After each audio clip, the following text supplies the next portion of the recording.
Hey there, it's Boot Zone here. This is a Beko washing machine, WM85135LW. I'm going to have a look at how to clean the lint filter today. On this model, there should be a little door here with a little tab on top that you pop down and you open this up, and then you're ready to get in here at this little plug. But first of all, you want to drain out as much water as you can. Well, if you're inside, you do. Through this hose. Just give that a twist and a pull.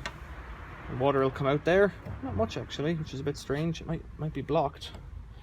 Should be more coming out than that. And then in here, this is the filter door. There's more water in there, all right. So I presume that hose is blocked. It's good and clear, so there's no issue there. This is just a bit of fluff caught on there, which is appropriate. It's the best place for it. If I reach in, I can feel there's an impeller blade in there, and it spins freely, and there's nothing stuck in there. It's all okay. It's quite clean, really. It's nothing bad about that at all. So I'm going to put it back together, just offer it up, screw it in, as tight as it'll go really. A bit concerned about why this thing isn't letting out any water, because that just goes to in here and it should drain it out, but equally it doesn't really matter. If you had a door on it, you'd close it up and that would be you. You might find coins and things like that. Give me a thumbs up if this was helpful. Thanks for watching, see you later.